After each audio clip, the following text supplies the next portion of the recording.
좋아요, 구독. 네, 먼저 이사님, 연말 증시에 산타가 찾아올지 기대감이 높아지고 있는 상황입니다. 증시는 등락을 거듭하고 있는데 11월 증시가 좀 산타 랠리에 가까워지는 모습이라고 보실까요? 이미 사실 산타랠리는 시작이 됐죠. 이미 뭐 11월 초부터 이미 뭐 지금 지수가 9.5% 이상 올랐거든요. 네. 그래서 이미 산타랠리는 시작이 됐고 이제 관건은 이게 더 이어지겠느냐가 더 중요한 것 같아요. 그래서 12월 말까지 이어질지는 결국엔 이제 여러 가지 좀 요건들이 있는데 일단 이제 매크로는 좋아요. 뭐냐면 지금 오늘 미국의 10년물 국채 금리가 4.4를 깨고 내려갔어요. 그래서 금리도 예상보다 훨씬 더 안정화되고 있고 환율도 지금 다시 좀 추가로 좀 내려가는 모습이고 거기다 국제유가가 지금 74달러까지 좀 급락을 했죠, 최근에. 그래서 우리가 한 달 전에는 이제 이 삼고 현상 때문에 네. 뭐 증시가 좀 아직 어려운 상황이다라고 말씀드렸는데 이게 한 달 만에 정말 드라마틱하게 완전히 바뀌어 버렸습니다. 그래서 증시는 이 흐름이 바뀌지 않는 이상 강세 구조는 좀 이어질 것 같고 다만 이제 속도 조절은 좀 하면서 갈 것 같은데 이제 마지막 그 조건이 하나 있어요. 12월만 되면 항상 이제 10억 이상 가지신 분들이 주식을 팔게 되는데 네. 그걸 아직 정부가 결정을 안 해줬죠. 10억이냐, 20억이냐, 50억이냐. 근데 그대로 만약에 변경이 안 되면 산타랠리는 좀 쉽진 않겠죠. 왜냐하면 또 12월에 지금 코스닥 급등주들 많은데 물량이 쏟아지겠죠. 그래서 결국 마지막 퍼즐은 대주주의 양독 차익 과세 요건을 정부에서 좀 어떻게 보면 이제 규정을 완화해 줄지 여기에 좀 산타랠리가 달려 있고 다만 대형주는 달라요. 대형주는 네. 뭐 그런 거랑 크게 무관하기 때문에 그래서 저는 대형주들은 좀 산타랠리가 가능하다고 보는데 코스닥의 중소형주들은 이제 요 그 정부 정책에 의해서 바뀔 수는 있다 이렇게 좀 보고 있습니다. 네, 염승환 이사님께서 오신 지 한 달 만에 매크로 환경 많이 변했습니다. 이런 상황 속에서 대주주 양도세 이슈가 있는데 정부가 어떤 결정을 내릴지도 한번 저희와 함께 체크를 해보시면 좋겠고요. 또 2차 전지주와 관련된 이야기도 해봐야겠습니다. 공매도 금지 이슈가 나오면서 2차 전지주들 좀 롤러코스터 장세를 펼치고 있습니다. 지난 시간에 나오셨을 때는 사실 2차 전지주들 연말까지는 좀 힘을 내지 못할 것이다라고 말씀을 전해주셨는데 그렇다면 지금 시점에서 저가 매수 관점으로 대응을 해봐도 괜찮을까요? 네, 최근에 굉장히 좀 부진했죠. 부진하고 그게 이제 부진할 수밖에 없는 게 펀더멘탈이 지금 뒷받침이 안 되기 때문에 가장 중요한 게 리튬 가격인데 리튬 가격은 계속 좀 떨어지고 있거든요. 그래서 오늘은 물론 이제 다행히 오늘 우리나라 2차 전지주들이 좀 힘을 내주지만 이게 연속성이 있으려면 펀더멘털이 개선이 돼야 됩니다. 근데 중국의 배터리셀 공급 과잉이 좀 굉장히 심각한 상태거든요. 그래서 리튬 가격은 뭐 당분간 하락세가 좀 이어질 가능성이 높기 때문에 내년 1분기까지, 그러니까 내년 1분기 실적 발표가 아마 4월에 있을 거예요. 네. 그때까지는 뭐 주가가 급락한다 이거보다 어느 정도 빠졌으니까 바닥 다지겠죠. 근데 추세 상승까지는 좀 어렵고 박스권 흐름이 유지될 가능성이 있습니다. 그래서 좀 당분간은 관망 전략 유지하시되 다만 지금 내년도에 좀 이슈 중에 하나가 테슬라가 이제 본격적으로 그 4680 배터리 있잖아요. 네. 원통형 배터리를 대량 생산을 할 거예요. 그래서 그거에 따른 수혜주들을 한번 좀 주목하시면 좋겠고 거기 관련돼서 뭐 원통형 배터리 만드는 기업이라든가 거기에 양극재를 직접 공급하는 기업도 있죠. 그런 기업이라든가 또 그 안에 이제 주행거리나 뭐 충전 속도를 단축시키기 위해서 아마 그 실리콘 응급제 같은 것들도 아마 넣을 가능성이 높기 때문에 그 4680 배터리 관련된 네. 그 밸류체인 한번 공부를 하셔가지고 당장 간다가 아니라 내년에 그쪽이 좀 움직이지 않을까. 그래서 좀 한번 4680 배터리 관련주들 공부하는 그런 좀 흐름이 좀 필요하지 않나 이렇게 보고 있습니다. 네, 테슬라 이슈와 관련 4680 배터리와 관련된 밸류체인들을 한번 공부할 시간을 가져보면 좋겠다는 의견을 주셨습니다. 연말이 다가온 만큼 이제 산타 랠리냐 4탄 랠리냐의 기로에 놓여 있습니다. 그러면 연말에 수익을 안겨줄 첫 번째 키워드 한번 열어보겠습니다. 네, 첫 번째 키워드입니다. 스마트폰 판매량 반등입니다. 이 스마트폰 판매량이 드디어 회복 조짐을 보이고 있습니다. 월간 판매량이 지난해 같은 기간과 비교를 했을 때 증가로 돌아선 건 2021년 6월 이후로도 처음인 상황이고요.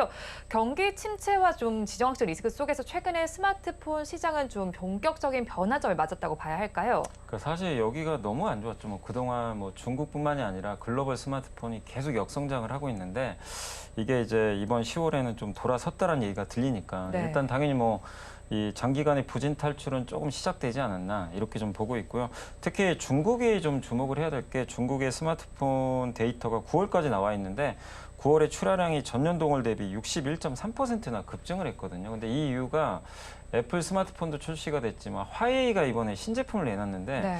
이게 굉장히 잘 팔리고 화웨이가 내놓으니까 그 중국의 경쟁사들 있죠. 오포, 비보, 샤오미 이 3사가 또 공격적으로 막 출하를 하고 있는 거예요. 그러다 보니까 서로 간에 이제 오랜만에 그 신제품 경쟁이 펼쳐지고 있습니다. 그래서 거의 한 6년 만에 지금 사실 중국 스마트폰은 조금 뜨거워지는 그런 모습인데 그래서 일단 적어도 어쨌든 이제 업황 반등은 이제 좀 시작된 게 아닌가라고 좀 판단을 하고 있습니다. 네, 스마트폰 업황은 장기간 부지를 탈출하고 좀 반등이 시작됐다고 짚어주셨는데요. 아무래도 스마트폰 반등 시장 속에서 좀 상징이 될 만한 부분은 폴더블 폰이 아닐까 싶습니다. 그간 삼성전자가 좀 주도권을 잡아왔었는데 중국의 맹추격이 좀 무섭습니다. 특히나 중국 시장의 경우에는요, 버차오라고 해서 애국 소비 열풍도 굉장히 큰 나라인데 그런 만큼 이런 부분들이 삼성전자에 좀 타격을 미치지 않을까 하는 생각도 들거든요. 이사님 의견 어떠실까요? 네, 아직은 뭐 그렇게 큰 타격은 없어요. 네. 폴더블 폰 관련해서는. 근데 이제 다만 지금 화웨이가 1위거든요. 화웨이가 지금 점유율을 보니까 3분기에 34%인데 2위가 삼성전자로 21%니까 사실 폴더블 폰 하면 우리가 종주국이잖아요. 네. 그런데 중국에 좀 밀리는 건 좀 아쉽지만 다만 이 격차가 조금은 좁혀지고 있어서 좀 긍정적인데 그런데 3위 아너, 4위 오포 이런 기업들이 또 밑에선 치고 올리니까 삼성전자가 사실 옛날에 갤럭시 내놨을 때도 중국이 잘 나가다가 지금 중국에서 존재감이 아예 없습니다, 사실. 네. 근데 이제 폴더블 폰도 어떻게 될지 사실 또 모르는 거잖아요. 그래서 삼성전자도 2위에 만족해서는 안 되고 계속해서 좀 상품성 개선이나 저가 폴더블 폰이라 그러죠. 그걸 좀 내놔야 중국에서 경쟁을 좀 하지 않을까 이렇게 좀 보고 있고 다만 삼성전자가 이제 중국 쪽에서는 이렇게 선전을 하는데 좀 아쉬운 건 글로벌 폴더블 폰 판매량이 지금 1,000만 대 정도 예상을 하는데 네. 이게 좀 아쉬운 게 원래 한 1,400만 대 정도까지는 이제 나름 올해 연초에 예상을 했는데 지금 거기에서 좀 미달하고 있잖아요. 그러니까 이 부분이 좀 폴더블 폰 삼성전자만 좀 국한 지으면 좀 아쉬운 부분이다. 그리고 중국은 확실히 좋아지고 있습니다. 중국의 네. 스마트폰 업체들이 하반기에만 무려 폴더블 폰 13종을 좀 무더기로 지금 출시를 한 상태인데 결국 중국과 삼성의 대결에서 수혜를 받는 기업은 네. 여기 양쪽이 다 납품하는 우리나라 이제 폴더블 부품 회사들은 좋을 수가 있겠죠. 그래서 삼성만 납품하는 기업이 아니라 중국에도 같이 납품하는 기업들은 한번 여러분들이 좀 볼 필요는 있는 것 같습니다. 네, 일단 중국 시장이 조금 더 폴더블폰 시장에서 더 큰 시장이 된 것 같습니다. 삼성전자의 매출 부분들이 아무래도 좀 줄어든 부분은 아쉽지만 그래도 삼성전자와 중국 기업을 모두 잡는 기업들은 바라보시면 좋겠는데 이렇게 스마트폰 업황의 회복 속에서 IT 부품주에 대해서도 좀 온기가 확산이 되는 것 같습니다. 연말 특수 기대감까지 물린 만큼 전략 어떻게 짜야 될까요? 일단 IT 부품이 특히 스마트폰으로 한정 지으면 지난 몇 년간 너무 어려웠거든요. 네. 주가도 많이 빠지고 뭐 실적도 적잖은 기업이 많았는데 이번 3분기를 보니까 조금씩 나아지는 기업들이 몇 개 보이더라고요. 그래서 지금 여기에 중화권 IT 부품까지 좀 이제 수요가 좀 증가할 가능성이 높기 때문에 그런 면에서는 한번 이제 스마트폰 업종도 내년에 좀 상반기까지는 우리가 좀 긍정적으로 봐야 되지 않을까 이렇게 좀 보고 있고 그래서 가장 대표적으로 중화권이 좋아지면 네. MLCC 업체들 좋아지거든요. 이제 당연히 수출 늘어날 거고 당연히 반도체도 같이 들어가니까 좋을 수 있고 또 OLED도 중국이 OLED 따로 만들지만 거기에 우리나라 소재 업체들이 또 공급을 하거든요.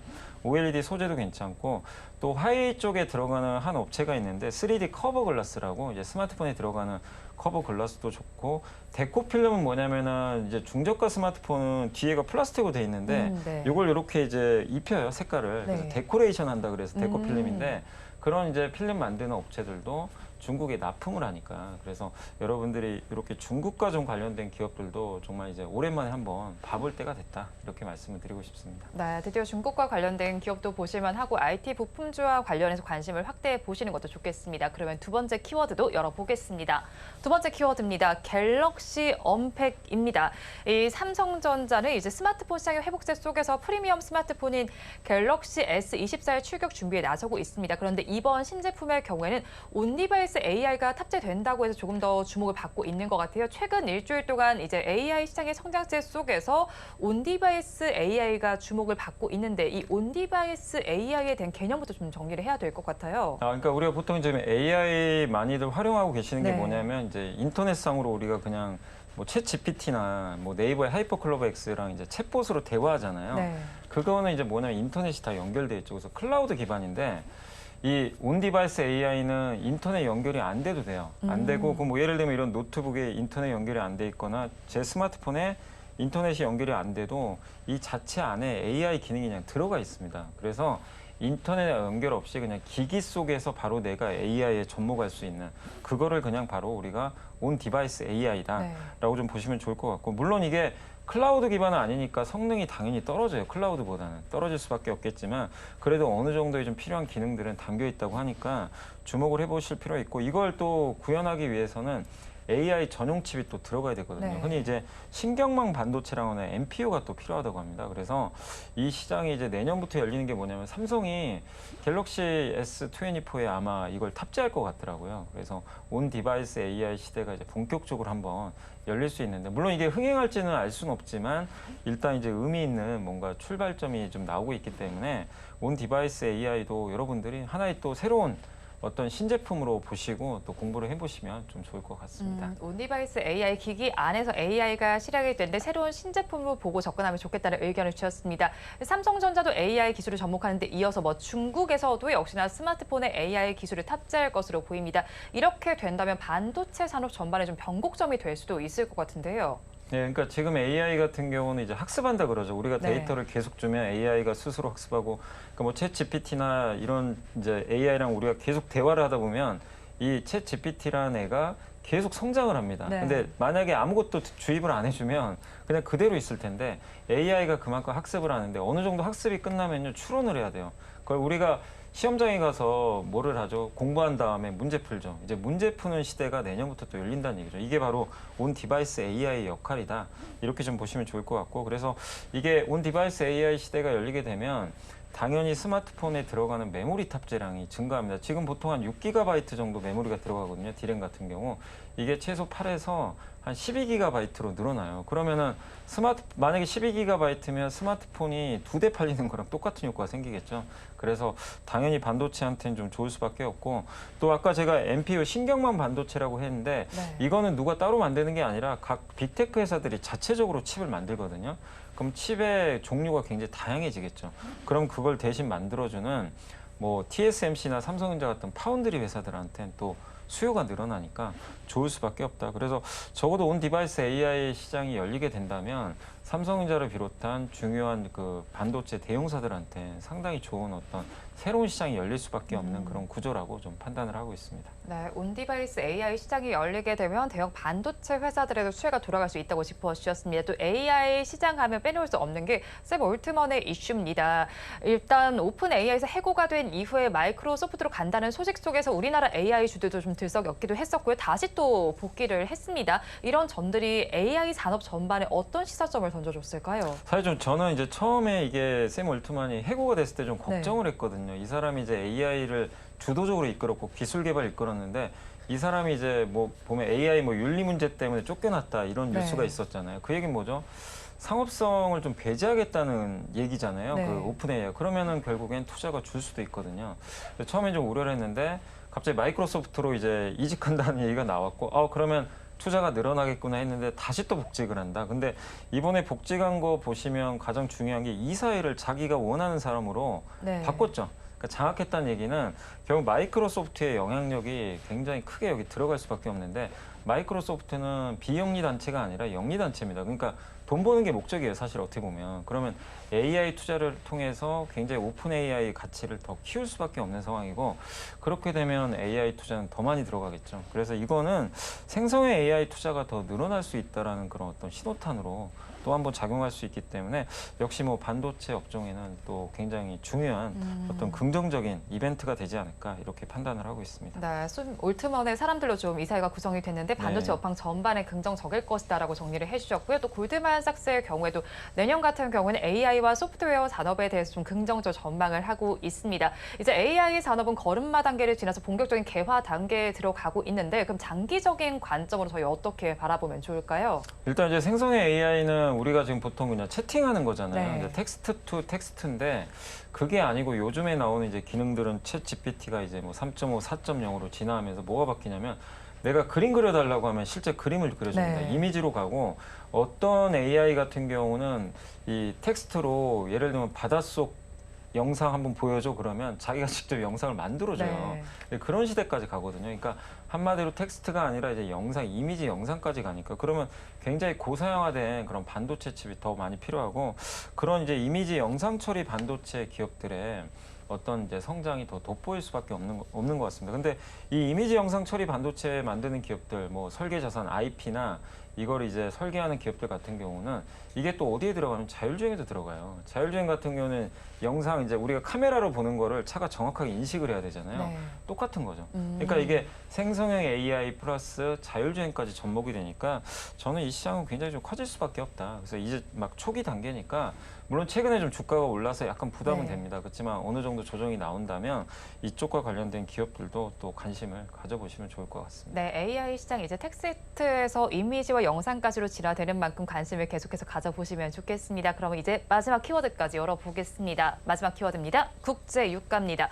지정학적 리스크 속에서 사실 많이 들썩였던 게 바로 또 국제 유가가 아닐까 싶습니다. 이제는 하향 안정화가 되고 있는 모습인데 지금은 또 추가적인 지정학적 리스크가 등장을 해도 국제 유가가 뭐 다시 또 상승한다 이런 뉴스는 들리지 않더라고요. 이렇게 되는 원인 어디서 찾을 수 있을까요? 일단 이제 국제유가가 빠졌던 이유는 이제 많은 분들이 전쟁 때문에 걱정을 했지만 네. 러시아하고요 미국이 증산을 하고 있고 거의 미국 같은 경우는 역대 최대로 생산을 하고 있어요. 그러니까 이제 이게 공급이 늘어나니까 당연히 유가는 빠질 수밖에 없죠. 그 상황에서 중국이나 이런 글로벌 경기는 좀 수요가 부진할 거다 이런 전망들이 나오니까 수요는 적은데 당연히 공급이 늘어나면 가격은 당연히 빠지게 되잖아요. 네. 그래서 유가가 우리 예상보다 훨씬 더 많이 좀 빠진 상황이고 그리고 이스라엘과 하마스 간의 전쟁이 뭐 다른 중동 국가로 확전이 되면 좀 어떡할까 우려를 했는데 지금 오히려 휴전하고 있잖아요. 그래서 휴전 기간도 좀 더 연기되는 것 같고 그래서 전쟁이 더 이상 확산이 안 되고 있어요. 그러니까 이런 점들이 예상 외의 결과를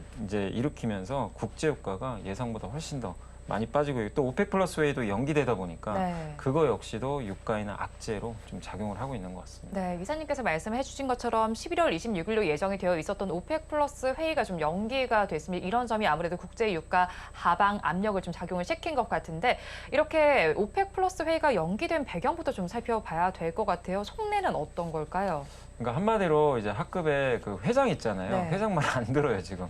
이게 뭐냐면 우리 오펙 하면은 맹주가 누구죠? 바로 사우디잖아요. 네. 근데 사우디의 말을 좀 잘 안 듣는 것 같고 왜냐 각자의 이해관계가 다 다릅니다. 사우디는 사우디대로 좀 유가 컨트롤이 안 돼서 좀 화가 나 있는 것 같고 사우디 입장에선 유가가 85달러 이상 가야 된대요. 네. 그래야 좀 재정 흑자가 나니까 지금 10달러가 더 떨어져 있죠. 그러다 보니까 이걸 더 감산을 해야 되는데 근데 감산을 하기로 했는데 러시아는 오히려 좀 증산하고 있고 거기다가 지금 다른 국가들 아랍에미리트도 불만이 상당히 많은 것 같더라고요. 네. 이제 증산을 자기는 하고 싶은데 여기에 좀 맞춰줘야 되거든요. 그러다 보니까 사우디 입장은 좀 고려해야 되겠지만 자기네들은 증산을 안 하면 또 손실을 볼 수밖에 없고 또 한쪽은 북아프리카에도 산유국들이 있어요. 나이지리아, 여기 앙골라가 있는데 여기 국가들은 증산을 하고 싶어도 이제 경제가 좀 안 좋아가지고 뭐 생산시설 문제 때문에 증산을 하고 싶어도 좀 못했는데 이게 어느 정도 이제 갖춰진 상황에서 증산을 또 하긴 해야 되는데 네.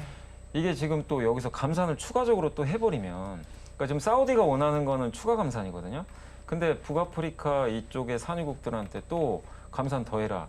이러면 이들 국가들은 또 당연히 불만이 있을 수밖에 없어요. 우리는 그동안 제대로 생산도 못했는데 또 감산하라고. 그러니까 이제 이 말 듣기가 좀 어려운 거죠. 그래서 각자의 이해관계가 지금 서로 완전히 다르거든요. 그래서 네. 예전과 다르게 1년 전과 다른 게 그때는 감산 공조에 대해서 아무도 이의제기가 없었어요. 우리 다 그냥 감산하자. 유가 올려야 되니까.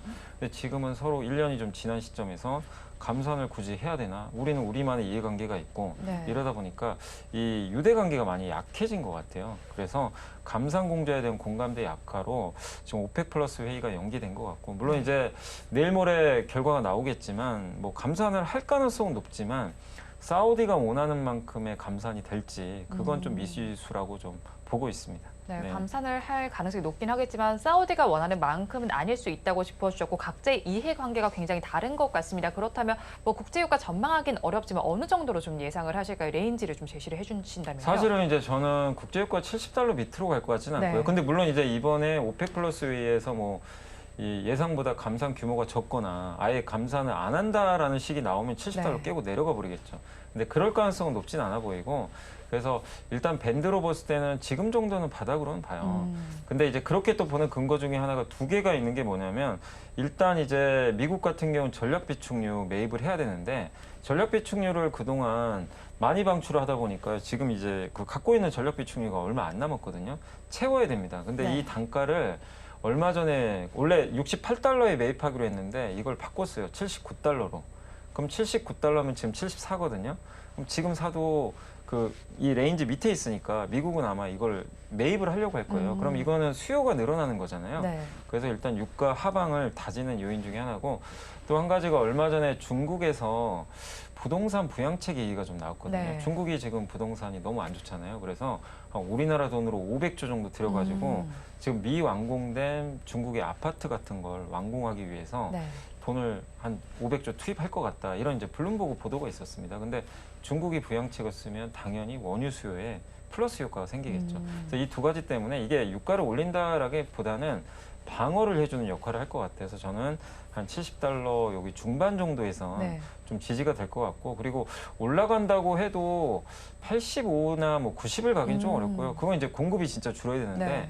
지금 아까 말씀드린 대로 지금 산유국들 간의 이해관계 때문에 네. 옛날처럼 감산하기가 지금 굉장히 어려워진 상황이거든요. 그래서 지금의 국제유가는 아마 75에서 85 정도 사이에서 그냥 등락을 좀 거듭하는 그런 좀 네. 구조가 되지 않을까. 그래서 기본적으로는 계속 좀 하향 안정화 되지 않을까 이렇게 좀 판단을 하고 있습니다. 네, 앞으로의 국제유가 75달러에서 85달러 선에서 움직일 거고 또 이제 하향 안정화가 될 것이다라고 말씀을 전해주셨는데 그렇다면 앞으로의 국제유가에 따라서 좀 주목해 볼 만한 업종들도 있을 것 같아요. 시장의 부진 속에서도 사실 뭐 석유주와 정유주의 경우에는 강세를 보이기도 했었잖아요. 그렇다면 이렇게 하향 안정화가 된다면 이제 석유주와 정유주는 보수적인 관점을 저희가 봐야 할까요? 아니 둘 다 지금은 긍정적입니다. 왜냐하면 이게 정유주는 이제 한 가지 말씀드리고 싶은 게 우리가 보통 정유주는 국제유가 올라야 좋잖아요. 당연히 네. 좋죠. 근데 이게 아이러니한 게 국제유가가 좋아서 이미 오르잖아요. 그럼 주가는 먼저 가 있어요. 그래서 오히려 너무 좋아지면 팔아야 돼요, 사실은. 그래서 저번에도 한번 이 얘기를 해드렸던 것 같고 반대로 지금 유가가 지금 요즘에 급나가잖아요. 네. 근데 유가가 만약에 아까 말씀드린 제 의견대로 어느 정도 하단까지 왔다면 오히려 지금 당장 가는 게 아니라 지금 반대로 정유주는 싸졌거든요. 그것 때문에 빠져있기 때문에 반등을 기대하고 미리 좀 선침을 하셔야 돼요.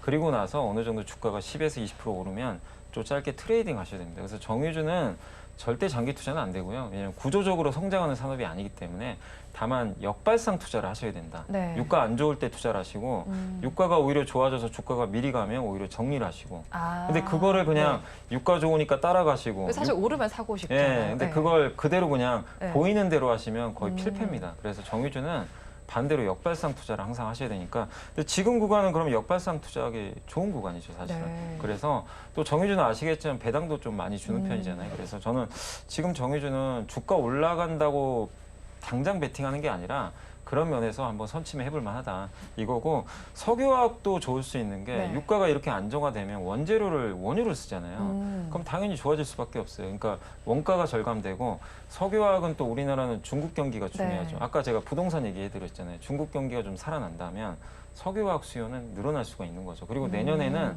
증설이 많이 줄어든다고 합니다. 석유화학. 그러면 내년을 봤을 때는 지난 한 2, 3년간 석유화학 너무 안 좋거든요. 네. 여기서 더 나빠질까? 그렇게 보면 지금 석유화학도 좀 투자해볼 만하다. 그래서 저는 오히려 정유나 석유화학을 지금 이렇게 좀 소외받고 있다고 해서 버릴 게 아니라 오히려 좀 긍정적인 관점에서 바라봐야 되는 거 아닌가 이렇게 생각을 하고 있습니다. 네, 뭐 정유나 석유화학은 역발상 투자가 필요한데 사실 또 국제 유가가 하락한다고 하면 수혜를 받는 섹터라고 좀 봐야 할까요? 뉴스가 네. 나오는 쪽을 보면 뭐 항공주가 조금 오름세를 보이기도 하고요. 최근에는 네. 뭐 CJ 대한통운까지도 움직이더라고요. 네. 이런 종목들의 흐름은 어떻게 봐야 할까요? 저는 이제 항공주는 좀 괜찮게 보고 있어요. 네. 그러니까 실적에 비해서 주가가 너무 많이 못 올라가가지고 그래서 유가가 이렇게 하향 안정화돼서 한번 올랐다 다시 빠지고 있는데 다만 이렇게 조정이 나올 때는 한번 좀 접근해볼 만하다. 네. 그래서 항공주들 같은 경우 특히 이제 가장 큰 회사인 대한항공은 굉장히 주가도 좀 저평가돼 있기 때문에 그리고 돈도 그동안 팬데믹 기간에 굉장히 화물로 많이 벌어놨거든요. 네. 체력도 강하니까 대한항공 같은 경우는 한번 좀 볼만하지 않나 이렇게 생각은 하고 있습니다. 네, 항공주 중에서도 대한항공 한번 볼만하지 않나라고 정리를 해주셨고요. 앞서서 살펴봤던 세 가지 키워드에 이제는 연분리의 촉이 본격적으로 가동할 시간입니다. 그럼 12월에 좀 바라봐야 할 업종들 어떤 것들이 있을까요? 코스피 기준으로 보니까 우리나라 지수 보면 PBR 0.9배 이하면에서 투자했을 때는 크게 손해 본 게 없었어요. 그래서 이번에 계산해 보니까 PBR 0.9배가 3분기 기준으로 네. 한 2,470 정도 됩니다. 그러니까 지금 2,500 지금 넘어갔잖아요. 근데 여기서 계속 좀 왔다 갔다 하잖아요. 그래서 2,500 깨고 이렇게 조금씩 내려가면 분할로 비중 좀 늘려가시는 거 좋을 것 같고, 다만 오늘처럼 이렇게 오르는 날은 매수하지 마시고 네. 오늘 같이, 그러니까 많은 분들이 빨간 날 사고 싶지만 오늘 같은 날은 사기 안 좋은 날입니다. 그래서 항상 마이너스 나는 날 네. 투자하는 습관을 들이시면 좋겠고, 업종으로는 역시 아까 말씀드린 대로 뭐 반도체가 네. 가장 좋을 것 같고, 그리고 오늘 설명드린 대로 스마트폰 부품이 정말 오랜만에 업황이 돌리니까 이쪽도 보시고, 그다음 오늘도 주가가 좋지만 조선업종도 저는 구조적으로 성장하는 업종으로 보고 있는데 네. 최근에 수주도 잘 되고 있고 또 LNG 암모니아선 수주도 꾸준하니까 한번 조선주도 보시면 좋겠고, 그리고 역발상으로 아까 제가 석유화학 좀 말씀드렸잖아요. 네. 그러니까 이건 뭐냐면 중국이 좀 좋아질 것 같거든요. 조금씩. 그러면 중국이 부동산 부양하면 대표적으로 좋아지는 섹터가 두 개 있어요. 석유화학하고 네. 철강 업종입니다. 그래서 철강도 사실 포스코홀딩스는 리튬으로 봐야 될 것 같고, 네. 포스코홀딩스 좀 제외하고 나머지는 리튬이 아니고 대부분 그냥 철강 업황대로 움직이잖아요. 그래서 그런 기업들 같은 경우 중국 때문에 너무 눌려 있었거든요. 네. 그래서 지금은 순수 철강 업체들 위주로도 한번 트레이딩 관점으로 한번 네. 보시면 좋겠고, 마지막으로 좀 이렇게 정리를 해드리면 반도체하고 조선은 좀 구조적으로 보시기 때문에 네. 좀 중장기 투자 좋아요. 근데 다만 스마트폰 부품, 석유화학, 철강은 좀 트레이딩 관점으로 좀 네. 짧게만 대응을 하셨으면 좀 좋을 것 같습니다. 네, 업종별로도 다른 투자 전략을 전해주셨습니다. 그런데 앞서서 이제 말씀해주신 업종 중에서 조선주의 경우에는 사실 뭐 올해 초에도 그랬고 지금도 그렇고 뭐 업황이 좋아진다 얘기는 하지만 사실 주가가 그에 미치고 있나라는 물음표는 사실 뜨거든요. 이런 부분에 대해서 저희가 좀 어떻게 바라봐야 할까요? 사실 올해 상반기에 굉장히 좋았어요. 네. 뭐 한국 조선해양 같은 경우 2배 올랐었거든요. 거의 주가가 단기간에 한 40%, 50% 네. 정도 올랐다가 다시 거기서 한 20%또 빠졌어요. 그랬다 지금 다시 10% 정도 바닥에서 또 올랐는데, 지금 내년도를 보면 실적은 좋아질 것 같은데, 근데 이게 주가가 자꾸 가다 한 번씩 밀리는 게 사람들이 신뢰를 못 하는 것 같아요. 아니 실적 좋아진다고 했는데 아직 네. 아닌 거 아니야? 그러니까 그게 약간 이제 인력 문제가 좀 있는 것 같아요. 근데 그런 것들만 좀 진정되고, 그 다음에 고가 선박이 내년부터는 정말 많이 투입이 됩니다. 그러면 비싸게 수주받은 이 선박들을 건조하면 네. 당연히 수익성은 훨씬 좋아지겠죠. 근데 그게 비중이 내년에 많이 늘어나요. 그래서 내년 내후년까지 실적 좋아지는 거는 저는 좀 굉장히 명확하다 보고 있기 때문에, 오히려 주가가 안 갈수록 좋죠. 안 갈 때 싸게 살 수 있기 때문에. 네. 그래서 주가 좀 어제 오늘 좀 올랐거든요. 이럴 때 투자하지 마시고 만약에 좀 조정이 다시 나올 또 때, 조정이 네, 그럴 때 좀 투자해 나가시면 좋지 않을까 싶습니다.